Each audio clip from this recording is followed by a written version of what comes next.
तो जानते हो बच्चों, आगे की कहानी में और क्या क्या हुआ और तेनालीराम ने किस तरह से महाराज को महारानी की समस्या बताई और उसका हल निकाला।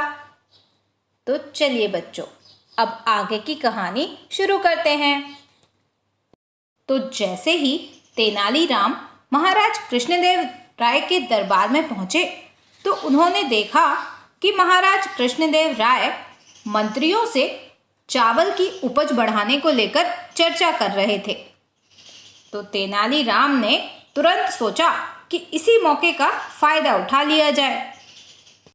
तेनालीराम ने मौके का फायदा उठाते हुए चावल के ढेर में से एक बीज उठाकर कहा कि यदि इस किस्म का बीज बोया जाए तो इस साल उपज दुगनी और चौगनी हो सकती है।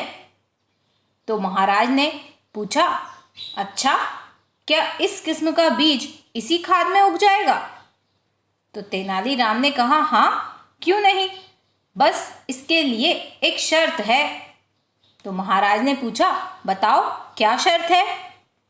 तो तेनालीराम ने महाराज कृष्णदेव राय से कहा कि बस शर्त इतनी है कि इस बीज को बोने, सींचने और काटने वाला व्यक्ति ऐसा हो जिसे जीवन में कभी भी उबासी ना आई हो और ना ही कभी आए।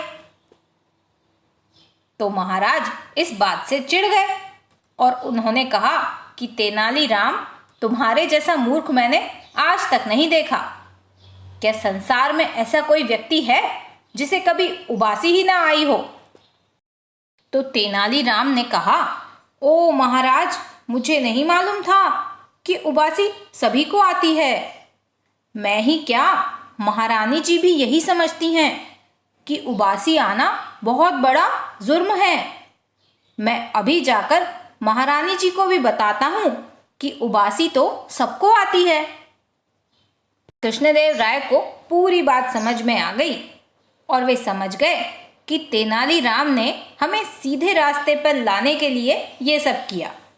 और वे बोले कि तुम्हें महल में जाने की कोई ज़रूरत नहीं है, मैं स्वयं जाकर महारानी जी को बता दूंगा। और महाराज तुरंत महल में जाकर रानी जी से मिले और रानी जी की समस्या का हल हो गया और तेनालीराम को बड़ा सा इनाम मिला।